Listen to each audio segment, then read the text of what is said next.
tentunya sebagai orang percaya, maka kita awali secara tiga tadi kita pada pagi hari ini dengan kita sama-sama kepada Tuhan di dalam doa. Baik, terima kasih untuk Pak. Modul 4 kita akan lanjut ke modul pemanfaatan kecerdasan artifisial. Untuk kegiatan kita hari ini itu kita mulai dengan modul yang keempat. Jadi untuk tahun 3 itu fokus materinya itu pada modul yang keempat, yaitu pemanfaatan kecerdasan artifisial pada jenjang pendidikan. Tujuan pembelajarannya yang ingin kita capai pada hari ini. Tujuan pembelajaran yang ingin kita capai pada hari ini ada 3. Yakni yang pertama, peserta didik pelatihan mampu mengidentifikasi manfaat kecerdasan artifisial atau KA dalam berbagai aspek kehidupan. Oke, sebenarnya yang kedua adalah peserta itu mampu menerapkan strategi mengatasi tantangan, ya, ada artifisial. Kemudian yang ketiga, mampu menyempurnakan kecerdasan artifisial secara sederhana agar mudah dipahami oleh peserta didik. Yang pelatihannya, yaitu pada bagian peserta didik diharapkan mampu mengidentifikasi secara kritis manfaat dari KA dalam berbagai aspek kehidupan dengan pemahaman yang relevan, kontekstual kepada peserta didik, berbagai tantangan yang muncul dalam pengembangan kecerdasan artifisial, termasuk tantangan teknis, etis, serta mengevaluasi strategi yang dapat digunakan untuk menyanggapinya dalam konteks pendidikan dasar dan juga menyederhanakan konsep kecerdasan artifisial melalui pendekatan dan penerapan sederhana terhadap pemanfaatan KA. Ya, dari kecerdasan artifisial atau KA dapat membantu kita dalam banyak hal, seperti menjawab pertanyaan, mengenali wajah, dan memberikan rekomendasi kinerja kita. Contoh, semua punya HP di laptop, itu ada yang namanya Google Asisten virtual yang dirancang untuk membantu pengguna dalam berbagai tugas sehari-hari seperti dari Google. Dengan menggunakan Google Assistant, kita bisa mengatur jadwal, kemudian mencari informasi, mengontrol perangkat pintar dan banyak lagi melalui perintah suara. Dan Google Assistant yang kedua itu aplikasi yang namanya Siri, ya, AI. Apa hal pertama yang muncul di pikiranmu ketika mendengar kata AI atau kecerdasan buatan? Apakah AI jahat seperti di film-film Hollywood? AI jahat atau evil AI hanyalah khayalan pembuat film saja, ya. Namun sebenarnya AI sudah merupakan kenyataan dalam kehidupan sehari-hari kita. Kalian sering loh menggunakan AI? Ketika buka handphone, fitur fingerprint atau face unlock menggunakan AI untuk dapat mendeteksi sidik jari atau wajah kalian dengan lebih cepat. Ketika googling, adanya AI akan memberikan hasil pencarian yang lebih sesuai dengan minat dan kebutuhan kalian. AI juga banyak digunakan pada berbagai aplikasi loh. Contohnya fitur deepfake pada Facebook yang mampu mengenali wajah yang ada di dalam foto. Filter foto juga menggunakan AI agar dapat menyesuaikan dengan bentuk wajah. Kalau kalian terbiasa nonton atau like konten K-pop misalnya, akan muncul rekomendasi konten yang enggak jauh-jauh dari K-pop juga. Bukan hanya di media sosial, rekomendasi musik atau film di aplikasi streaming, iklan produk pada e-commerce, rekomendasi dari virtual assistant seperti Google Assistant atau Siri juga menggunakan AI untuk mempelajari dan menyesuaikan dengan aktivitas yang biasa kalian lakukan. AI juga ada pada Google Maps untuk menganalisis rute yang paling cepat dan perkiraan waktu yang dibutuhkan. Pada game online, AI dipakai untuk mengendalikan permainan bot dan membuat karakter serta grafis permainan menjadi lebih hidup dan realistis. Lalu, apa itu AI? AI atau Artificial Intelligence atau kecerdasan buatan adalah sistem yang memungkinkan mesin atau komputer untuk berpikir, belajar, dan melakukan tugas seperti manusia. Istilah AI muncul pada tahun 1956 dalam konferensi Dartmouth yang diinisiasi oleh John McCarthy, seorang ilmuwan komputer asal Amerika Serikat. Di antaranya ada 4 teknik dasar pada AI, yaitu searching, reasoning, planning, dan learning. Searching adalah teknik menemukan langkah-langkah yang sistematis untuk mencapai suatu tujuan atau solusi. Contohnya AI pada Google Maps. Reasoning adalah teknik menarik kesimpulan berdasarkan fakta-fakta yang ada. Contohnya AI pada aplikasi pendiagnosa penyakit. Planning adalah teknik memecah masalah kompleks ke dalam sejumlah operasi yang lebih sederhana. Contohnya AI pada mesin perakitan kendaraan. Learning adalah teknik mengajarkan pola-pola data untuk memperoleh pengetahuan. Contohnya AI pada sistem mobil tanpa pengemudi. Lalu, apa saja ya keunggulan menggunakan AI? AI dapat menyelesaikan tugas dengan cepat dan efisien sehingga dapat menghemat waktu dan sumber daya. AI dapat menganalisis data yang besar dan kompleks serta menemukan pola dan tren dari data tersebut. AI dapat bekerja secara konsisten dan mengurangi kemungkinan human error yang biasanya disebabkan oleh faktor kelelahan atau ketidaktelitian manusia. Selain itu, AI dapat bekerja 24 jam penuh, tidak seperti manusia yang terbatas. Sebaliknya, apa risiko menggunakan AI? AI membutuhkan data yang besar dan berkualitas tinggi untuk belajar dan beroperasi secara optimal. Kualitas data yang buruk dapat memunculkan hasil yang tidak akurat. Lalu, analisa atau rekomendasi yang diberikan oleh AI juga akan mengandung bias pada data yang diberikan kepadanya. Contohnya, jika data yang diberikan pada AI kebanyakan berasal dari pasien lelaki, maka analisa penyakit yang diberikan AI akan lebih sesuai untuk kondisi pasien laki-laki dibanding pasien perempuan. Selain itu, ada juga resiko keamanan privasi. AI dapat merekam informasi pribadi dan segala aktivitas di dunia online. Data-data tersebut dapat disalahgunakan untuk tindakan kejahatan. AI memberikan kemudahan dan dapat melakukan pekerjaan manusia. Namun, kemudahan ini dapat memicu sifat malas dan serba instan. Selain itu, orang bisa saja kehilangan pekerjaan karena digantikan oleh AI. Contohnya, pekerjaan customer service yang mulai digantikan dengan chatbot AI. Selain digunakan dalam kehidupan sehari-hari, AI juga dimanfaatkan dalam berbagai bidang. Di bidang kesehatan, AI dapat digunakan untuk membantu dokter membuat jadwal temu, mendiagnosis awal penyakit, dan merekomendasikan obat atau terapi tertentu. Di bidang keamanan, AI digunakan dalam kamera untuk mendeteksi adanya aktivitas yang mencurigakan. AI juga digunakan dalam keamanan cyber untuk mendeteksi serangan di dunia maya. Di bidang keuangan, AI digunakan untuk menganalisis tren pasar, memprediksi perubahan, dan mengelola risiko investasi. AI juga dapat membantu dalam mendeteksi transaksi keuangan yang mencurigakan. Di bidang bisnis, AI digunakan untuk menargetkan iklan yang lebih spesifik dan personal, serta menjawab pertanyaan dan menerima keluhan konsumen. Di bidang otomotif, AI digunakan pada mobil untuk mengenali rute dan menghindari tabrakan. Pabrik otomotif juga menggunakan AI agar proses produksi menjadi lebih efisien dan terjamin kualitasnya. Di bidang logistik, AI dapat merencanakan rute pengiriman yang paling efektif sehingga mengurangi biaya operasional dan waktu tempuh. Di bidang pertanian, AI digunakan dalam memantau kondisi tanaman, mengendalikan hama dan menyakiti tanaman, serta memprediksi hasil panen. Di bidang lingkungan, AI digunakan dalam menganalisis data sensor dan citra satelit untuk memantau perubahan iklim dan lingkungan. Bagaimana dengan penggunaan AI di bidang pendidikan? AI dapat membantu memantau kemajuan belajar siswa dan merekomendasikan materi atau penilaian yang sesuai dengan kompetensi, kebiasaan, dan minat siswa. Dengan begitu, proses belajar menjadi lebih bermakna dan tepat sasaran. Untuk bahas lebih lanjut mengenai AI di bidang pendidikan, simak video berikut ini. Wah, banyak banget ya manfaat dari AI. Meskipun begitu, teknologi AI tetap memiliki batasan dan resiko. Jadi, kamu perlu paham hal ini agar bisa menggunakan AI secara kritis dan bijak.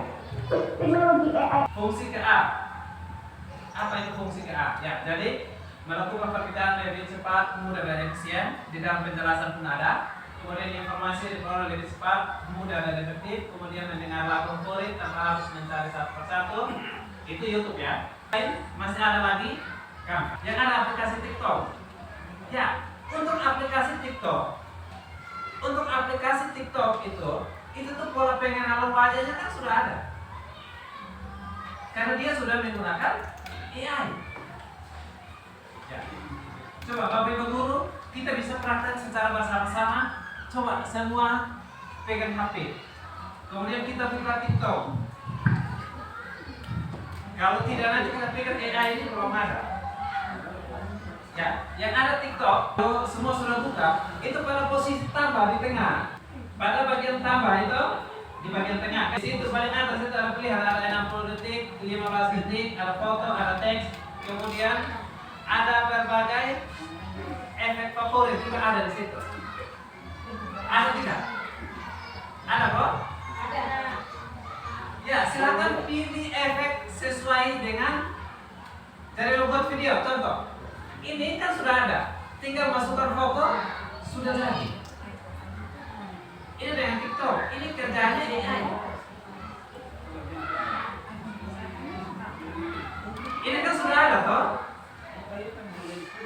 muka hitam dari putih. Yang mau berkumis bisa berkumis, yang mau pakai jilbab, yang mau pakai bibir merah, tapi AI. Karena cara kerja AI itu dia membaca data di dalam kelas. Ini pun hari-hari begitu buka HP kan ini semua muncul toh di iklan HP.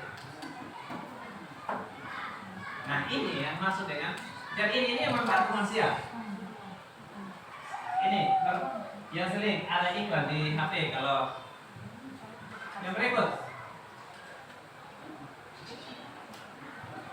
ya tentunya di dalam penggunaan KA itu terdiri dari dua. Di situ ada pengguna kecerdasan artifisial itu sebagai pengembang atau pengguna. Nah sekarang posisi kita yang ada saat ini, kita sebagai pengembang atau pengguna. Ya, ya. Dan kita masuk dalam kelompok pengguna. Kalau mau masuk dalam pengembang, baru ngomong KA, baru lihat coding saja sudah pusing. Ya. Jadi peran KA dalam keseharian. Yang pertama, pengembang. Dan yang kedua, kita yang ada saat ini adalah bertindak sebagai pengguna. Ya. Apa itu pengguna? Ya, produser, developer atau pengembang. Orang yang kita belum ada pada ranah itu karena kita pengguna ya. Dari orang yang tidak hanya menggunakan kecerdasan artifisial tetapi juga mengembangkan atau menciptakan teknologi berbasis kecerdasan artifisial. Itu bagian daripada pengembang. Kalau kita mau sampai di tahap ini, hari ini saja kita baru dengar tentang AI atau KA. Aktivitas di dalam kelas. Karena kita Bapak Ibu guru berarti kaitannya dengan aktivitas yang ada di dalam kelas. Ya, jadi itu bisa. Guru dapat bermain tembak gambar dengan memberikan beberapa gambar yang berhubungan dengan penggunaan kecerdasan artifisial secara sederhana dengan contoh berikut. Ya, ini kan ada Google Siri, kemudian ada YouTube. Di HP pun ada YouTube semua ya.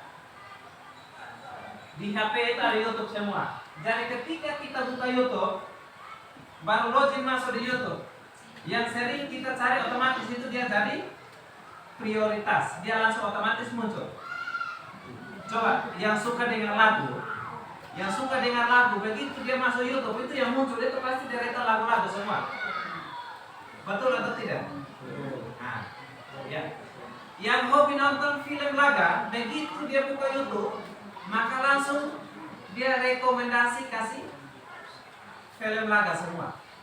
Itu cara kerja KA atau kecerdasan artifisial. Kenapa bisa seperti itu? Karena apa? KA itu dia membaca setiap gambar. Jadi apa yang kita cari itu semakin banyak pencarian yang kita lakukan. Lihat di history itu kan pasti ada banyak, Pak. Di history itu ada banyak. Jadi semakin banyak kita cari maka di situ rekomendasi pun ada di situ. Ya, jadi kita tidak kaget lagi dengan yang namanya AI atau KA. Ya, ini secara otomatis ya, dan mengembangkan filter wajah di media sosial seperti Tinder, Instagram, dan TikTok. Tadi TikTok sudah. Jadi lantai. Kemudian mengembangkan aplikasi KA sederhana, misalnya membuat aplikasi yang bisa menebak gambar atau suara dengan kecerdasan artifisial. Untuk user punya, kita langsung cari saja karena kita bukan developer. Ada jenis Google Classroom dengan Canva.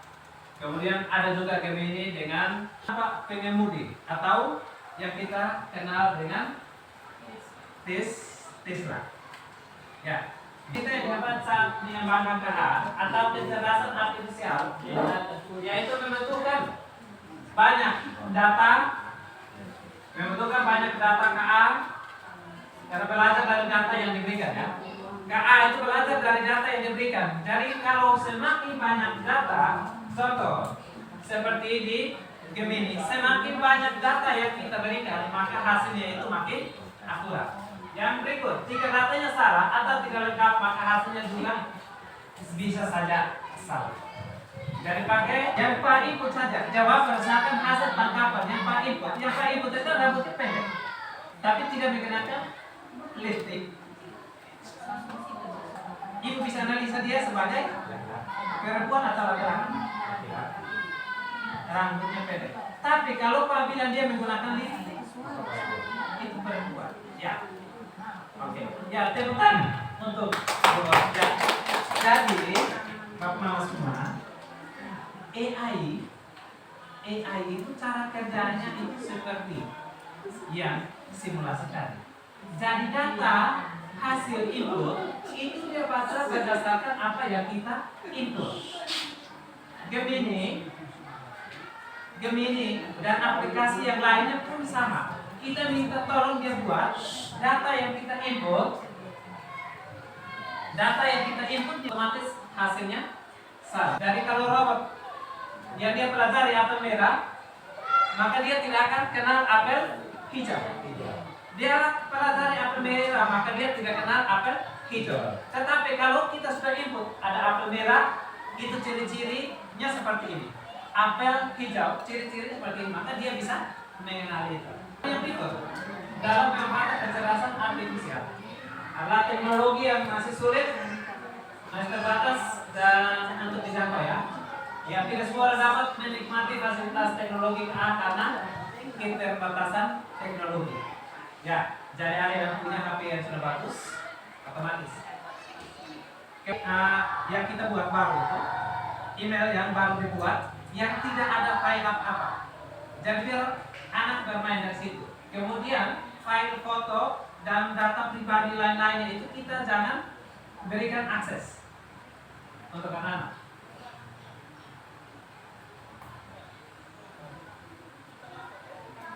Sekarang untuk anak-anak, kenapa menggunakan KA perlu didampingi oleh orang dewasa? Perlu atau tidak?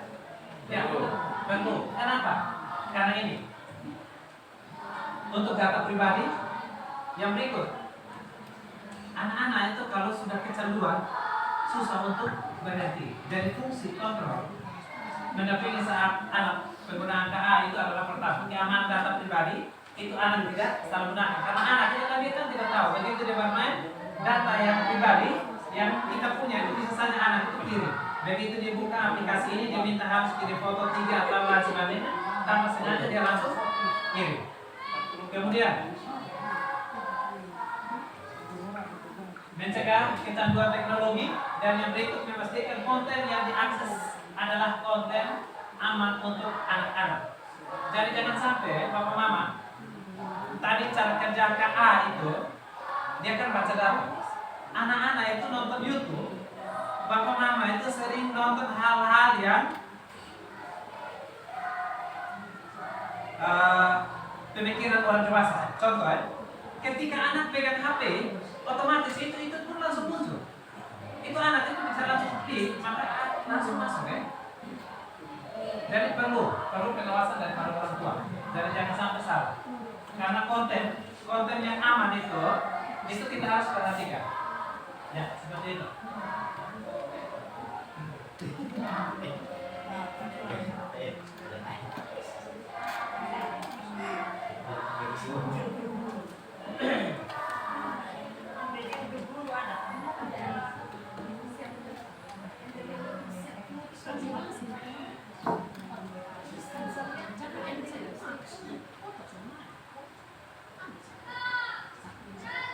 Kesimpulannya bahwa KA adalah alat canggih yang membawa manfaat namun memerlukan tanggung jawab dan pemahaman etika dalam penggunaannya.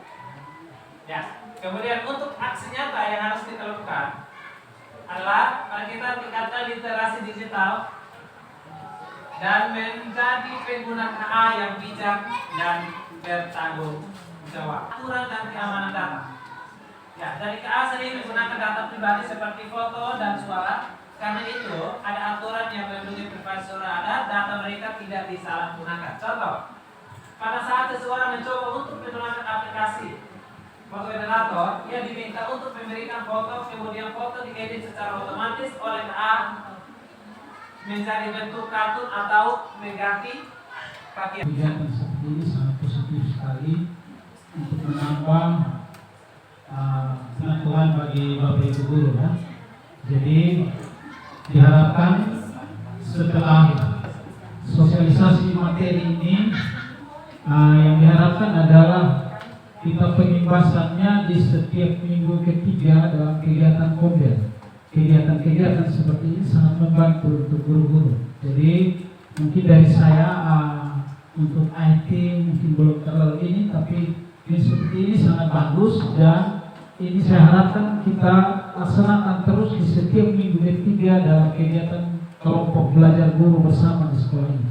Jadi ketika ada Kombel, Bapak Ibu guru kita hadir, jangan kita karena kegiatan guru jadi ada yang alasan ini gitu. Jadi ini sangat bagus, tetap dikembangkan untuk kegiatan Kombel ke depan. Kalau dari saya, pada umumnya saya hanya memberikan terima kasih atas semangat baru yang sudah diberikan.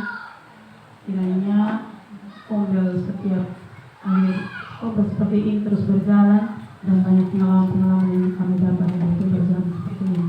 Terima kasih untuk Pak Pati sudah menjadi ilmu.